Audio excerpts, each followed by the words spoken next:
Good morning, students. I am Lina Adu. Today, I am going to start your first lesson from civics. Now, Meeta knows.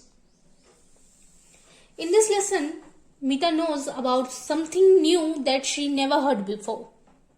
Here, Meeta, her brother, and her mother are discussing about very sensitive topic, child abuse. So, student, today we are going to learn about child abuse. Child abuse को हिंदी में बाल शोषण कहते हैं. 19th November is celebrated as World Day for Prevention of Child Abuse.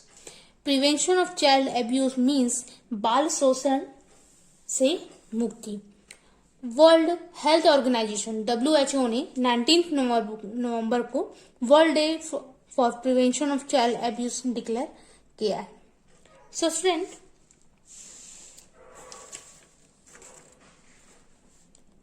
Firstly we have to understand what is the meaning of child abuse. Child abuse का मतलब क्या होता है?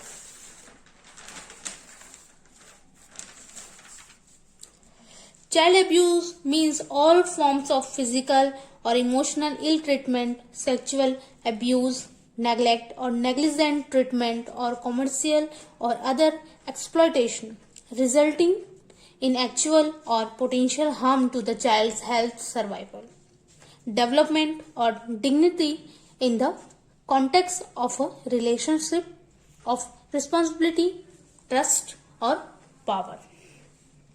फिजिकल और इमोशनल इल ट्रीटमेंट मीन्स शारीरिक और भावनात्मक रूप से बच्चों के साथ दुर्व्यवहार या बच्चों को नुकसान पहुंचाना. सेक्सुअल अब्यूज मीन्स जब बच्चों को गलत तरीके से, बैड मैनर से उनके प्राइवेट पार्ट्स को छुआ जाता है तो वो सेक्सुअल अब्यूज कहलाता है. नेग्लेक्ट एंड नेग्लिजेंट मीन्स उपेक्षा करना या लापरवाही. कभी कभी ऐसा होता है कि बच्चों की बातों को सुना नहीं जाता है. बहुत सारे लोग बच्चों के प्रति बहुत उदासीन रहते हैं. ये सभी चीजें बच्चों के मानसिक विकास में बहुत गहरा असर करते हैं. ये भी आपके एक चाइल्ड अब्यूज के अंदर आता है. Child abuse is a complex phenomena with multiple causes. No single factor can be identified as to why some adult behave neglectfully towards children. कोई भी व्यक्ति जो बच्चों को डराता है या किसी चीज जैसे चॉकलेट, आइसक्रीम के बहाने अपने पास बुलाता है और उससे गलत व्यवहार करता है और उससे कहता है कि अगर तुमने किसी को बताया तो तुम्हारे साथ अच्छा नहीं होगा. ये सारी चीजें बच्चों को डराती हैं और ये उनका अब्यूज होता है. ये बच्चों के साथ शोषण होता है. If you ever see your friend having such problem, you should have to help him. ऐसे सिचुएशन हो तो हमें बात करनी चाहिए, पर हम बात किससे करें? Such objectionable behaviour should be reported to parents और teachers immediately without any hesitation.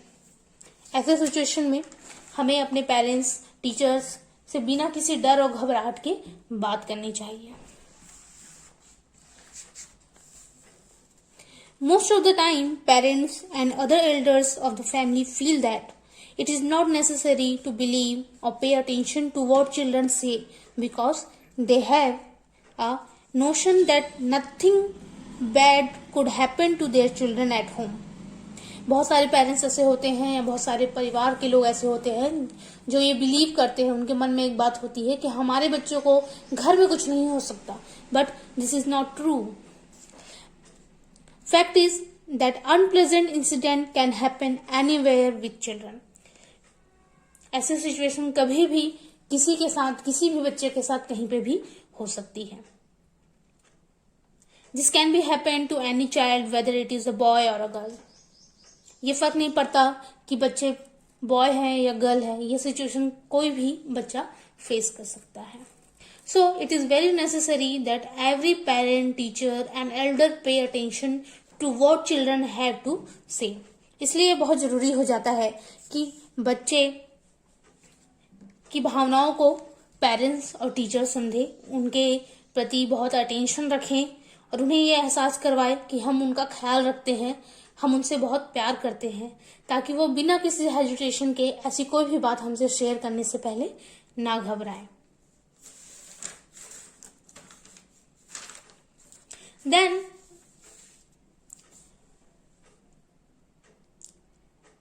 it has happened with any other girl or boy. So to save themselves from such problem, children should pay attention to certain things. अब ऐसी situation कहीं पे भी हो सकती है, तो ये हमारी रिस्पॉन्सिबिलिटी बनती है कि हम बच्चों को बताएं कि कैसे उन सारी चीजों से बचा जा सकता है, कैसे इन सारी चीजों को समझा जा सकता है। No one can touch our body without our permission. कोई भी हमारी बॉडी को टच नहीं कर सकता है, specially our private parts. Most importantly, 3 parts of our body: chest, thigh, front, back, and in between both the legs. These are parts whose safety is more important. If anybody touches or try to touch these parts, they should not be allowed to do so. कोई भी अगर हमारे chest, thigh, in between both the legs, ये 3 things हमारे private parts होते हैं, अगर कोई भी व्यक्ति इस चीजों को छूने की कोशिश करता है तो और हमें अनकंफर्टेबल फील कराता है तो हमें उसे रोकना चाहिए। While facing all such problems, we should not get scared. We must have courage and just do 4 things: scream, push, go away, and tell. These 4 things are process or things that we do in these situations. Scream.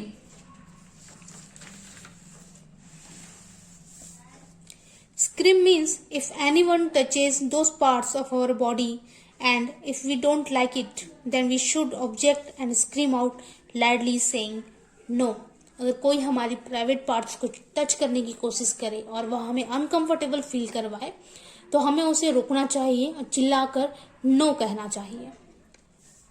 Push and go away means to scream and push away the person with all your strength and go away from that person.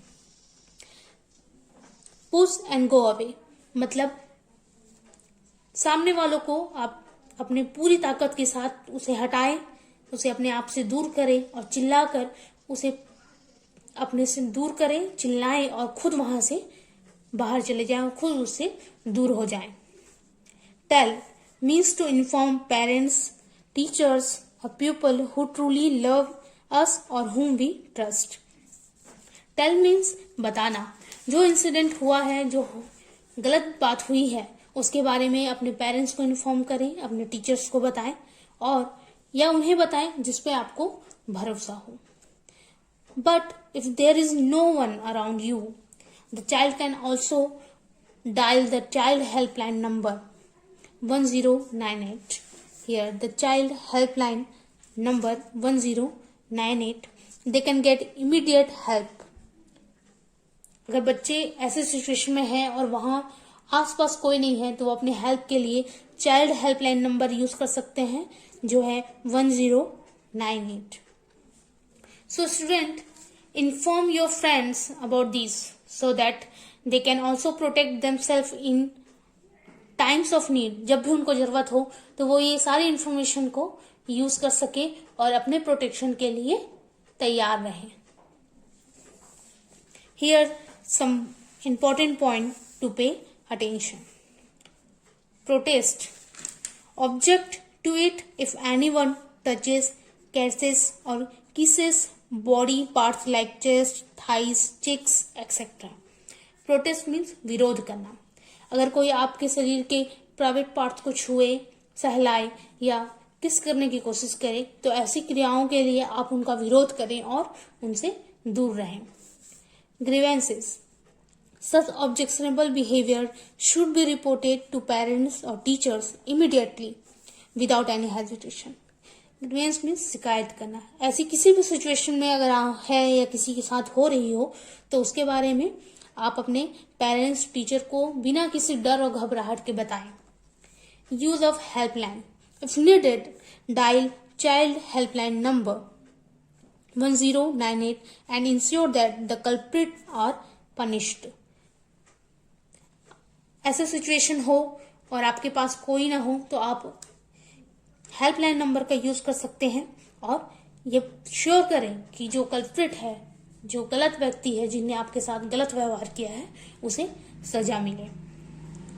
The culprits are punished. उन्हें सजा मिलनी ही चाहिए. So student, I hope you understand this lesson.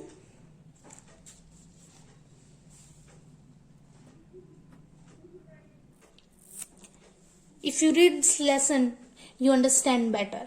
So read your lessons. Thank you, student.